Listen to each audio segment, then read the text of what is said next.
Es importante una comprensión correcta de la Biblia para enfrentar las pruebas y dificultades de una mejor manera. Al estudiar Mateo capítulo 17 se responderá a esta pregunta.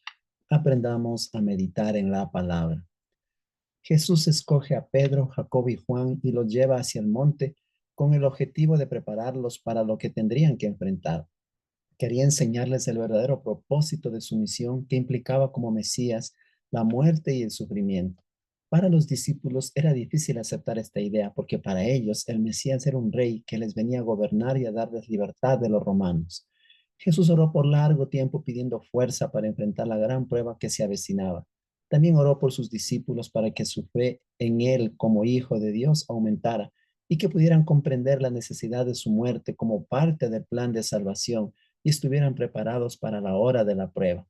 Por eso pidió en oración que ellos pudieran contemplar su gloria divina, la cual hasta ese momento, salvo fugazmente, les había estado oculta. Jesús se transfiguró mientras él oraba y los discípulos dormían.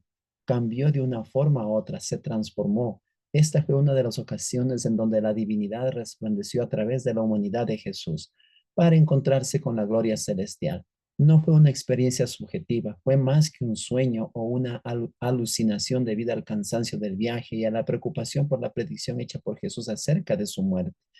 Fue una experiencia real. La apariencia del rostro de Jesús se modificó bajo la influencia de esa radiante luz blanca. Era una gloria luminosa que parecía venir desde adentro. Esa era la gloria que Jesús había tenido en el cielo antes de que asumiera la forma de la humanidad, y es la gloria con la cual volverá otra vez a esta tierra. Los discípulos se despertaron y miraron a Elías, Moisés y a Jesús conversando con ellos. Estaban hablando acerca de su partida que iba Jesús a cumplir en Jerusalén. Se escuchó una voz donde el Padre da testimonio de que Jesús era su divino Hijo. El Padre podría complacerse porque era su vida terrenal, porque en su vida terrenal Jesús había cumplido a la perfección con su misión asignada y había presentado a los hombres un ejemplo perfecto de obediencia a la voluntad del Padre. La voz del Padre da una instrucción, a él oíd. Cristo les estaba dando instrucciones acerca de su inminente padecimiento y de su muerte. Al oír esto, los discípulos se postraron y tuvieron gran temor. Luego Jesús se acercó y les tocó. Cuando ellos se levantaron, no vieron a nadie sino solo a Jesús cuando bajaron. Cuando bajaron, Jesús les pidió que no contaran a nadie hasta cuando él haya resucitado. Los demás discípulos no estaban preparados para recibir esta noticia. Con esta experiencia, Jesús estaba preparando a Pedro, Jacobo y Juan para lo que iba a suceder en el Getsemaní y también para que puedan fortalecer a los demás discípulos cuando enfrente la muerte y luego la resurrección. Los discípulos tenían una comprensión errónea de la misión de Juan el Bautista. Sabían que Malaquías había predicho la venida de Elías como precursor del Mesías. Los discípulos que en la transfiguración habían venido Elías para anunciar al Mesías, para protegerlo y para confirmar su autoridad como rey y Mesías. Los discípulos se preguntaban por qué no había venido antes de esta ocasión. Jesús les dice que en realidad Elías ya vino, pero no lo reconocieron. Hicieron todo lo que quisieron con él. Así también pronto harían lo mismo con Jesús también. Cuando llegaron, un hombre se arrodilló delante de Jesús pidiendo que sanara a su hijo, que era lunático. Los había llevado a los discípulos, pero no lo habían podido sanar.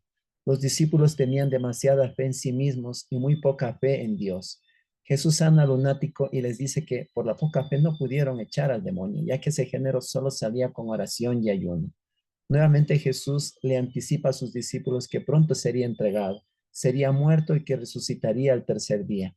Los discípulos se entristecieron mucho, no podían entender en su comprensión que el Mesías Rey tendría que sufrir y morir. En realidad, los discípulos estaban esperando que pase algo que hiciera que ese padecimiento fuera innecesario. Cuando llegaron a Capernaum, Pedro fue abordado por los que cobraban las 2 dracmas debido a que Jesús no las había pagado. En realidad, formaba parte de un plan para poder acusar a Jesús más adelante. Era una trampa. Si Jesús se negaba a pagar el impuesto, implicaría deslealtad al templo. Pero si lo pagaba, indicaba que Jesús no se consideraba profeta porque estaban exentos de hacerlo. Jesús podría haber insistido en la exención, pues era maestro rabino. Además, era el rey del universo. Sin embargo, Jesús puso a un lado su derecho. Jesús lo pagó para terminar el asunto, no porque era su obligación.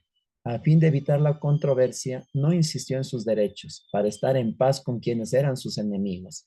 El proceder de Cristo es una lección para todos los cristianos. Deberíamos procurar vivir en paz con todos los hombres y hacer más de lo que se nos exige, si eso es necesario, a fin de evitar un conflicto innecesario por los que se oponen a la verdad. Para no ofenderles, Jesús envía a Pedro a pescar y obtener la moneda con el valor exacto para pagar en el pez. Sin duda, esto es un milagro. El milagro tenía el propósito de enseñar a Pedro una lección y de acallar a los recaudadores de impuestos, que en realidad querían callar a Jesús y hacerle ver como alguien común y que no tenía derecho a enseñar a la gente. En conclusión, amigos, Jesús está preparando a Pedro, Jacob y Juan para lo que iba a suceder en el Getsemaní y también para que puedan fortalecer a los demás discípulos cuando enfrenten la muerte y luego la resurrección. También quería instruir a sus discípulos para que tengan una comprensión correcta de la misión de Juan el Bautista y del mismo Jesús.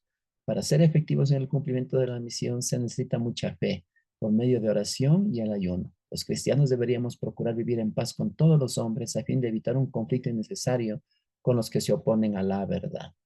Vamos, queridos amigos, a nuestra guía, aprendamos a meditar en la palabra para sacar las conclusiones y las aplicaciones para nuestro diario vivir. Al leer este capítulo, Dios quiere que yo sepa la importancia de tener una comprensión clara de las escrituras para estar mejor preparado para enfrentar las pruebas y dificultades. Que Dios quiere que sienta el deseo de estudiar y escudriñar la palabra de Dios en profundidad para hacer su voluntad. ¿Qué Dios espera que yo haga? Que fortalezca mi fe a través del estudio y la práctica de las sagradas escrituras, que tenga una vida de obediencia. También hemos estudiado el libro Mayordomo Eficaz, el capítulo 47, Inversiones Imprudentes. ¿Qué aprendí con la lectura de este capítulo?